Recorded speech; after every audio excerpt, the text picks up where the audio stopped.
Everybody, Natalie comes to live, spirit and coffee. Got more coffee here.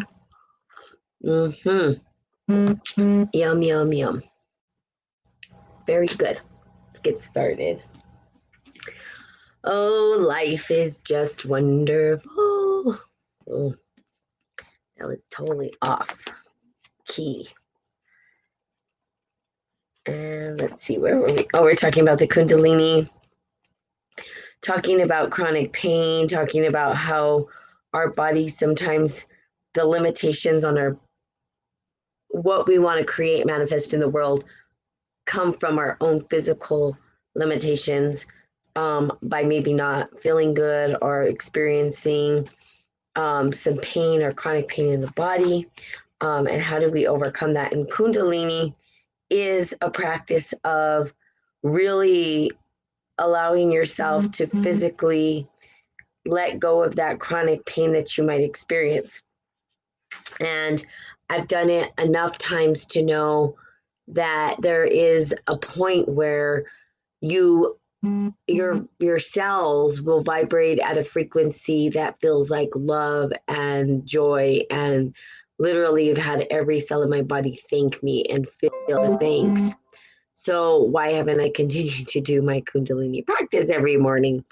Well, because I'm not getting up early enough. So there you go. So I get to commit to doing that so that I can feel better and experience life in the physical form with more synergy, more energy, less blockage, and to be able to feel lighter, freer, and vibrate at a frequency of pure bliss and love and joy and happiness and all the good stuff that comes with it.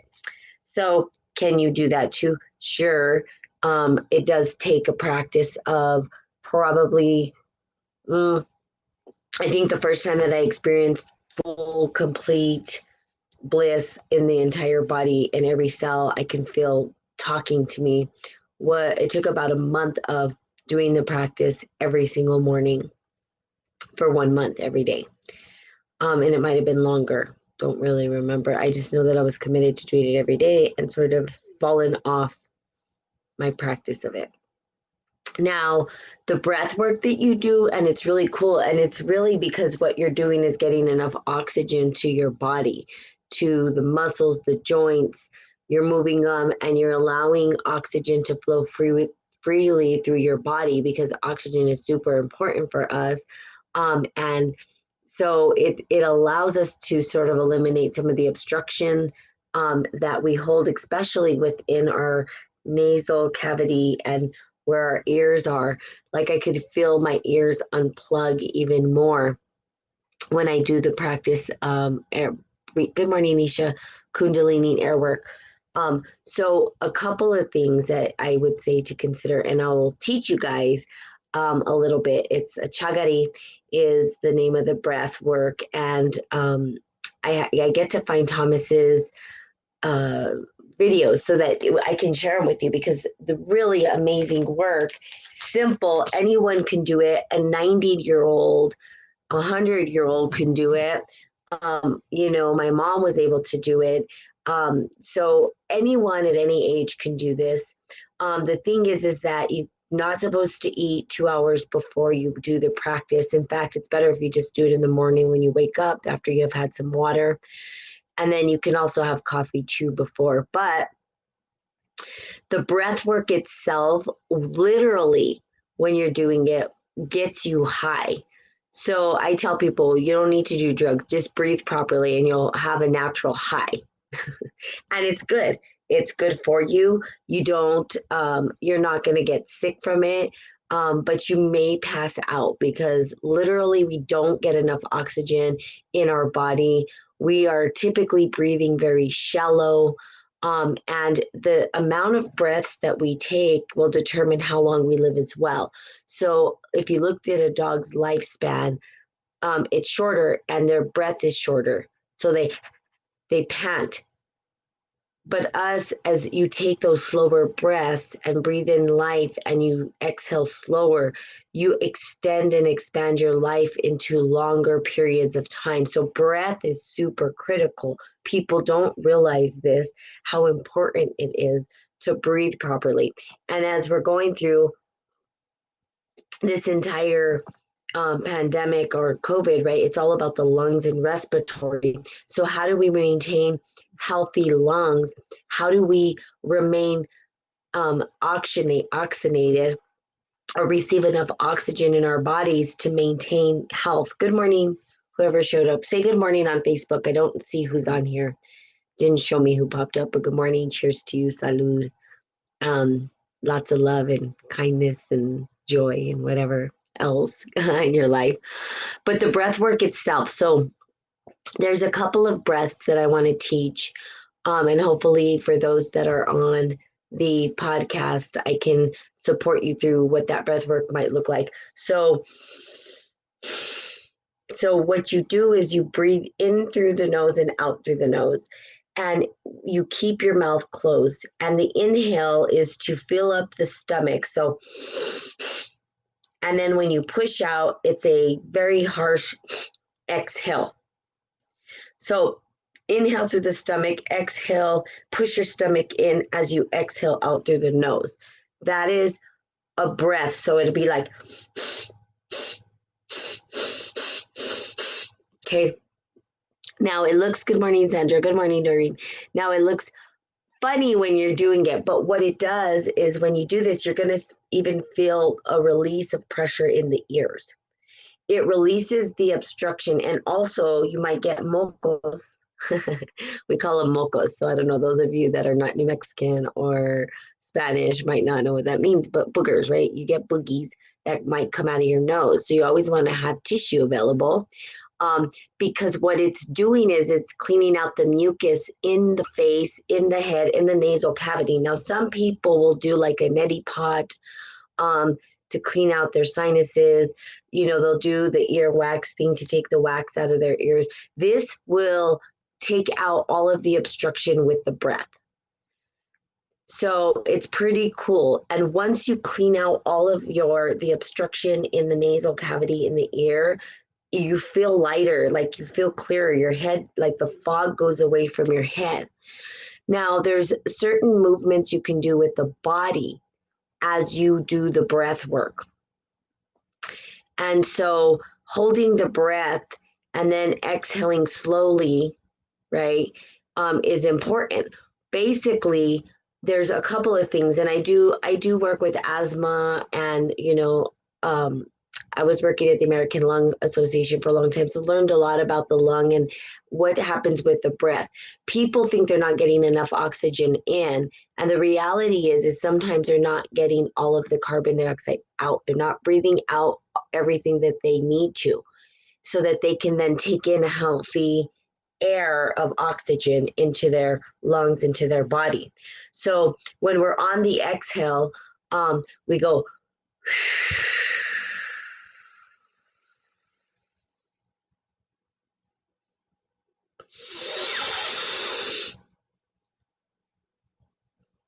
and hold, because you want to get all of that air out of you. And sometimes notice, and I don't know if you're in a position to do that right now, exhale and see how shallow your exhale is, because sometimes the obstruction in the lung is that we don't get the air out. And that's what happens with, I believe it's COPD, is that it's not that the air is not coming in, it's that they don't push all the air out because of the obstruction in the cavities of the lung and all that stuff.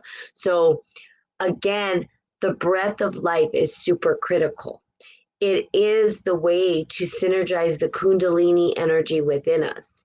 The practice of breath, of breathing in a way that supports the body, breathing in a way that releases the obstruction in the body.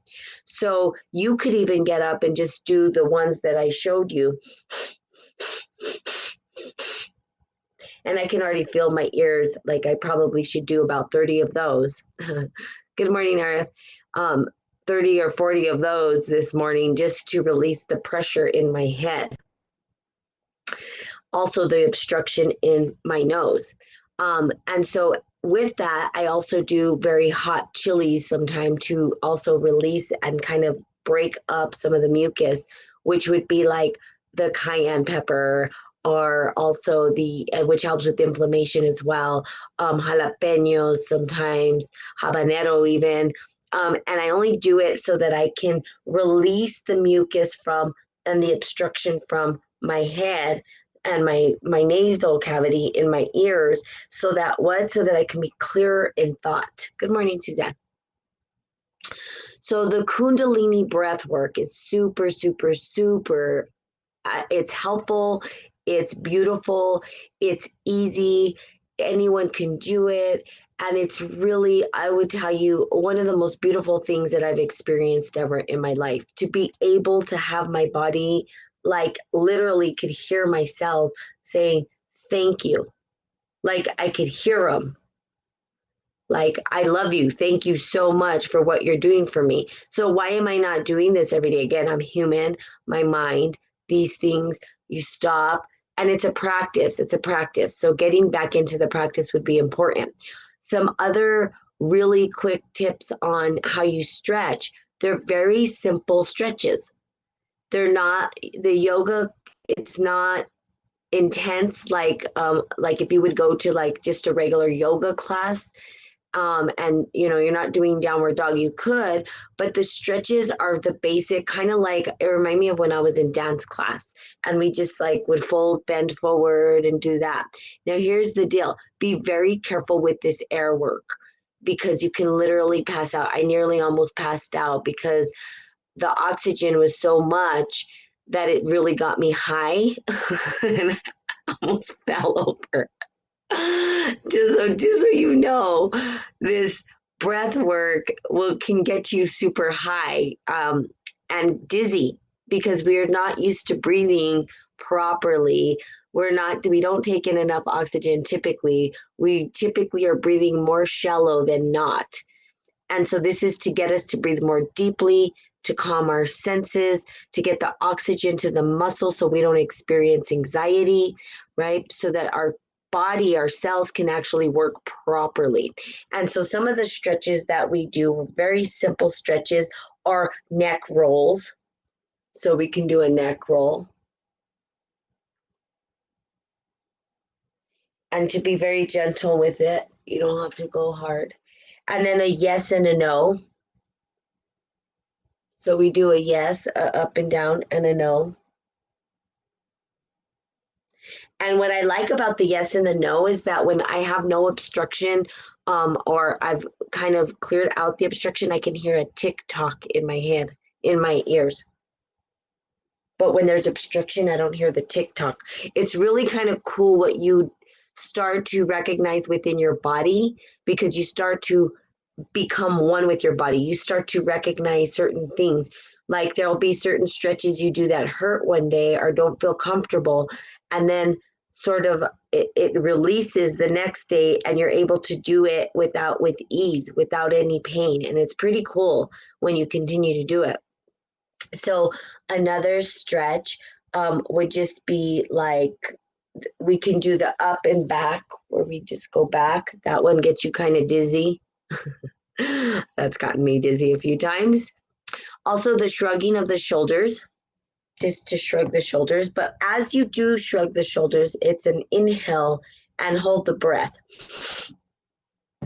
And you shrug the shoulders, and your thumb is within your fingers, and you're making a fist, and your arms are laying straight, and then you're pumping the shoulders up and down, and you're holding the breath. And when you're done pumping about 5 times in the shoulders, you release the air. Simple. There's up downs where you just do up and down like this.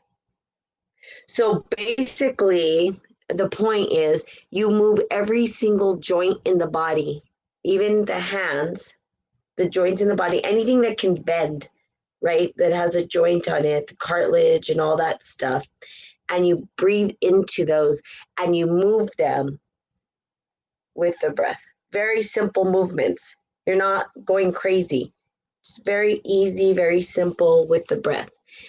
And you're providing oxygen to that location and you're getting it moving and you're oiling it up, kind of like, the Tin Man in The Wizard of Oz. She puts oil on him so he can move and not be so stiff.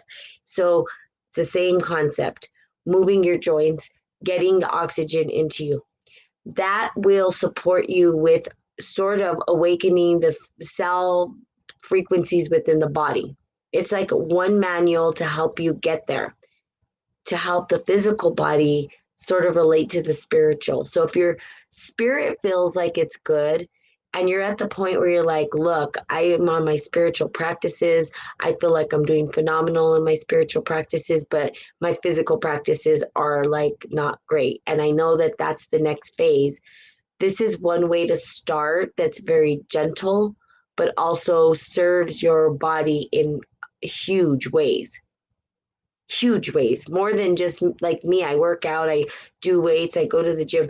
That's something, a practice that I don't stop. This particular practice is very light and easy, and the results that you get from it are huge and magnificent and amazing. So, perhaps I can be a certified Kundalini instructor. That I would love to do, to walk people through. And the difference between the yoga and the Kundalini yoga is that it's a little bit more static, in that you hold the poses a longer than if you would in yoga. The dynamic flow of yoga is not, you don't hold your poses so long. You kind of move through them really kind of fluid. Here in the Kundalini, you sit in a position and you can do it for up to 5 minutes in a stretch, even longer. So it helps you to just stay in one position for a longer period of time to sort of open up some new possibilities for you, because it opens up not only your body, but your experience to your divine creation. It opens up your mind. It's pretty cool. Pretty cool stuff. And I would say I highly recommend that you just do a little bit of research on your Kundalini. Be very careful about who you follow. There are people who are really afraid of their Kundalini energy, only because when you crack open your subconscious mind, sometimes the flood of the skeletons in the closet that come out might be a little bit too intense for you. Okay, sometimes we're not used to the practice of opening up the skeletons in the closet. Usually we want to sweep it under the rug, gloss it over, act as though it doesn't exist. So to have too much at once might not be good, but to slowly ease into the practice, to slowly ease into the awakening. Now, you can't control if it's a flood of awakening either, because that's not determined by me or you. It's determined by your ability or your senses or your connection to God. And then what God says, like, hey, this is your time, and boom, here you go. A slap in the face, and you're like, whoa, it's a tidal wave I just got hit with. And now I'm totally awake. And I think Quad D, who has not been on here lately, sort of talked about the experience of just waking up, like, boom, there was an epiphany, woke up all this stuff, and now going like, how do I deal with my life now? I wasn't used to this. Now it's totally in a whirlwind. It's crazy because all of this murk has sort of been washed up from the bottom and it's spiraling around. How do I deal with it? So the Kundalini is a slow process. I would say take it slowly. But I do say, and I do highly recommend and encourage that you try it, because literally I've never, like, I've worked out, I've done this, I've tried everything, and this one practice, and I believe everybody will experience it, because our bodies typically function the same way. Like, we're all a little bit unique in our chronic disease or our historical issues within our family. But the reality is our bodies pretty much function the same way. We all have joints, right? We all have cartilage, we have flesh, we have bone. Okay, good morning, Joshua.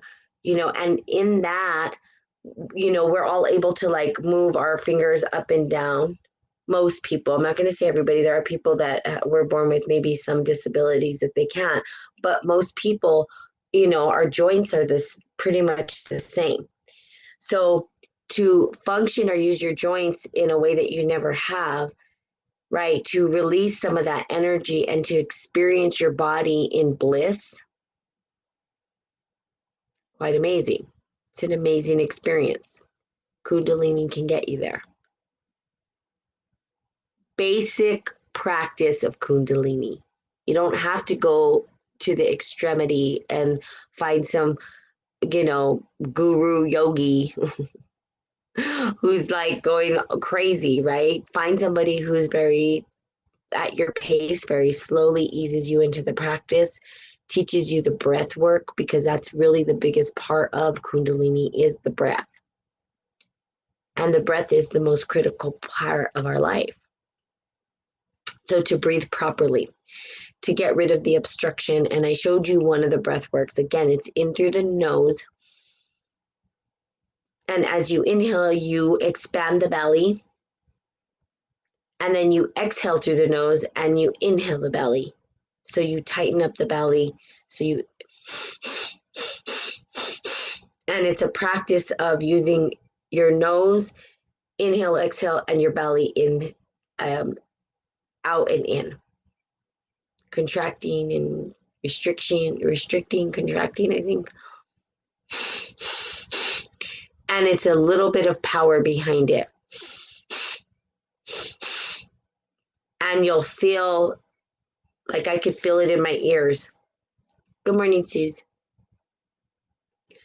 So practice that breath work. And usually we have our hands in prayer position to our heart when we're doing that breath work.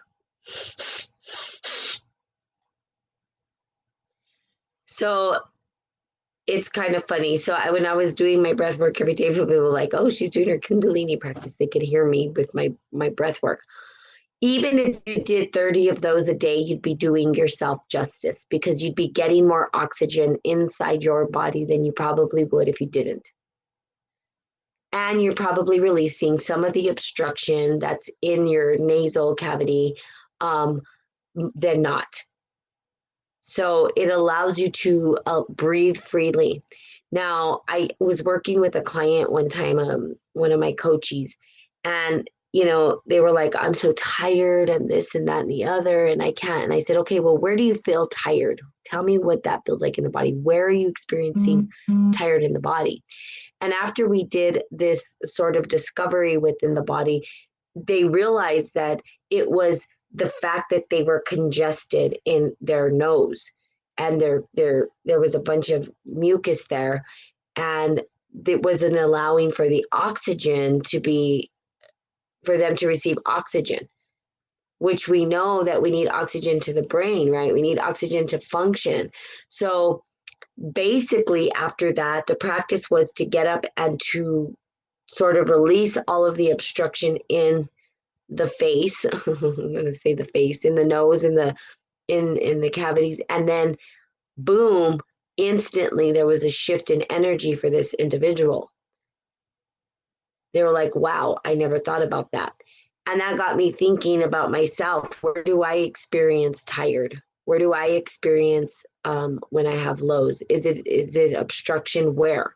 So you can ask yourself these questions, and then you can breathe oxygen into those places that you feel are obstructed. Again, obstruction is why we have limitations in the body. It's some form of obstruction, and typically from buildup of mucus and pus and whatever else. Okay, I know it's kind of gross to talk about, so I apologize, but it is the function of the body. We do have some mucus in our body build up, causes obstruction, doesn't allow things to work the way they're supposed to. It's like a clogged pipe. Okay, if you have a clogged pipe, you know how that it backs up and things go, and then things go south, right? Things bust, things. So we're trying to clean out as much as we can so that those airways or those passages that things are supposed to move through freely are not obstructed, and that can happen. And oxygen is the biggest thing that we need in order to feel like a functioning individual. Without oxygen, without having enough air, it's really hard to function. It's not easy. So here's the deal. I live in New Mexico, which is high altitude, okay? And if you go up to the mountains, it's even higher altitude. So the air is thinner, okay? And it's harder to breathe. We have athletes train in our state because we're high up, because they know that once they get down to sea level, that their oxygen levels are going to be higher and it's going to be easier. I'll just put it this way. Running upstairs here in New Mexico will leave me a little winded. Running upstairs in California, or in, like, when I was in Miami or even New Orleans, I have no problem. I'm not out of breath. I can run. It's like, whoa, I can do this forever. But why? Because I was so used to being in a place or location where the air was so thin or thinner, that when I got to a place where there was more oxygen, I felt like a rock star. So when we don't have our air, it becomes very hard for us to move through the world properly. So it's super, super, super important. Good morning, Juliet. Remember, oxygen is the breath of life. It's everything that we need to survive. It's the first thing that we need before we even drink water. So, breathing properly. Most of us don't know how to breathe properly. Most of us are not breathing properly. Remember, there's a quote that I have here. It says, "Life is not measured by the breaths we take, but by the moments that take our breath away." Now, that sounds like a beautiful quote. And one day I was thinking about it and I was like, wow, it's true. It says life is measured. It's not measured by the breaths we take, but by the breaths that take, the moments that take our breath away, meaning that when our breath is taken away from us, we lose time. We shorten our lifespan. So although the quote sounds beautiful, really it's giving us a clue. Oh, good afternoon. So life is measured by the breaths we take. The breaths that we take will give us a longer lifespan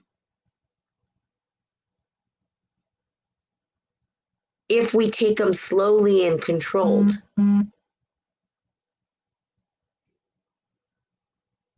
Learning how to breathe is one of the most important things we can do for ourselves. And to experience bliss. When your body is receiving enough oxygen, you experience bliss. I guarantee it. It's like I can't even, the only description I could give is that I could hear every single cell in my body saying thank you. Literally could hear it. Like, I love you. Thank you so much. I could feel the cells in my body just going like, yay. It was like there was a party happening in my body. It was like every piece of my body was super, super, super excited and happy. And I've only experienced that particular bliss. Like, I've experienced bliss, but not in that way. Not where my body was like, whoa, what, you are awesome. Like, I could hear it talking to me. And I've only experienced that maybe twice, 3 times in my life. I've experienced feeling good and, like, you know, I've got runner's high before and all that kind of stuff. But this was different, totally different. It was like, I don't know how to explain it. Felt like I could just float away as well. So I highly encourage that you look it up. Look up some Kundalini practice, breath work, very easy, simple stuff. You don't have to go all crazy with it. And then you just do it. And again, the one practice that you might want to do 30 every single morning, that's probably something I could commit to doing, which I should be doing, is to get up and do a chagari, is what it's called, 30 of those every single morning. It's good if you can't explain it. That's how it should be. Yeah. There's no word for what I felt. Which is good. You're right. It's absolutely amazing. But also, good morning, Katrina. I also want people to be able to experience that for themselves. Like, I wished that I can, and I'm sure people have, I just don't know if they have, right? Because how do you describe it? It's full bliss. And to be able to say, hey, I want you to experience what it's like for every cell in your body to communicate to you and say, I love you. I love you.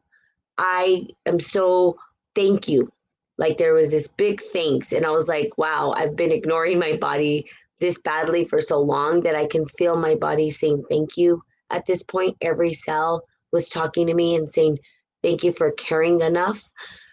Care enough about the cells in your body. It's like we are so caught up on everybody else and what's better for them and blah, blah, blah. Who cares?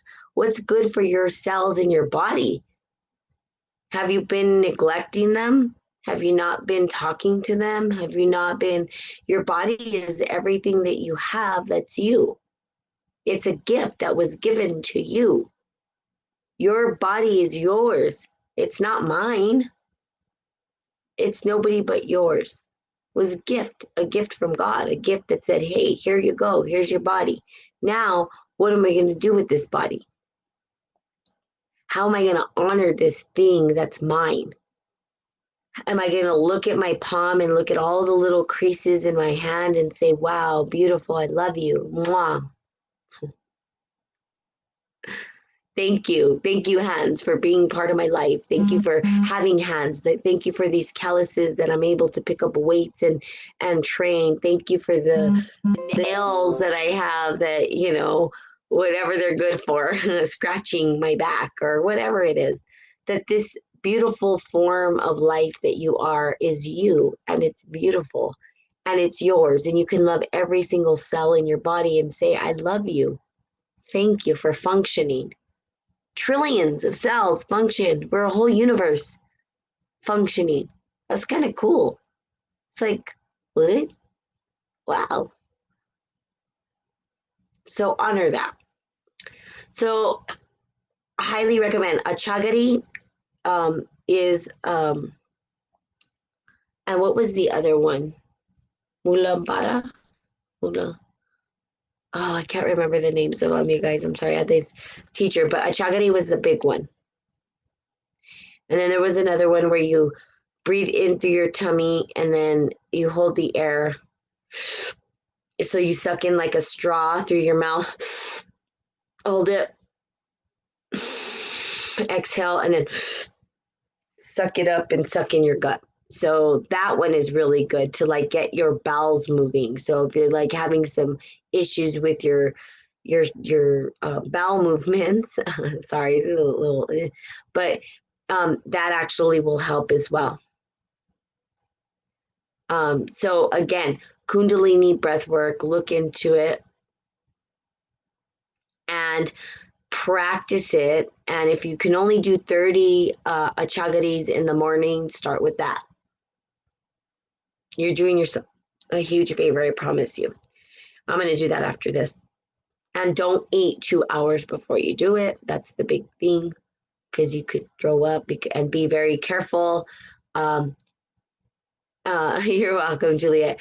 Also, be very careful that you don't pass out. And if you feel like you're getting lightheaded, that you put your head between your knees, because you can actually get really high. The oxygen will get you high, I promise you. I'm telling people, why do you do drugs? All you need to do is breathe properly and you'll totally be like, woo, get you kind of like dizzy. I almost passed out. It was kind of funny, but not funny. And I was like, oh my God, why? And the reason why is because I was not breathing properly. I wasn't getting enough oxygen. My body was like, what the heck did you just do? And all I did was breathe. That's it.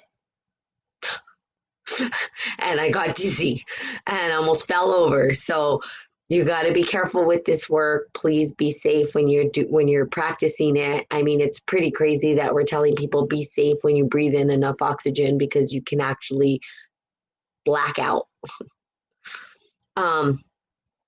So go out, Achagari and Mulabada. I'll find out what the right word is, because I'm totally butchering it. So I do apologize for that, you guys. Good morning, Poetic. So there you have it, Kundalini breath work, and perhaps I will give you some other little exercises that you guys can do or practice, just to get you kind of started in the direction of how do you Again, like the shoulder shrugs, an easy one. Again, your hands are at your side, your thumbs are in your fist, and you're making a fist down. And yes, breath work can be so intense if you do it right. Um, and then you will shrug your shoulders, but on the inhale, and you're going to hold your breath and then shrug your shoulders and then exhale when you're done. And that's it. There's these ones where you move your hands up, right? So you're just really, it's just moving every joint in the body and getting it moving and doing it like 3 sets of 5 or something like that. But you inhale, hold the breath. Okay. And then you do the Atagati. And the last one, which I can't remember the name, but I'll figure it out eventually, like I said. Good morning, Luis. So there you have it. A little bit of support for the body. Go out and do some research on Kundalini air work. They have some YouTube videos. Be very careful about who you follow. Make sure that you are taking it slowly. I'm not saying go fast at this because it really is an intense practice. It can be very intense, and I don't want you guys to pass out or do something. So yes, baby steps, exactly. Do ease into it very slowly. I'm still a baby at it. Like baby. In fact, I don't mind just doing the whole elementary type, elemental, basic foundation practice my whole life. And that's what my teacher was telling me. He said, look, really at the end of the day, if you just do this, you're good. You don't have to get into those deep poses. You can, okay? But just doing slow movements and doing the basics, that is, if you did that every day for the rest of your life, you would be great. So I get to get back into it myself. Yes, I'm glad, Poetic, that you're doing it. And yes, it's slow baby steps, otherwise you can pass out. I literally, and I just laugh about it because I really was like, come on. And then I was like, woo. And then I was like, oh my God, I almost, the oxygen, it was crazy. So be very safe and careful when it comes to it.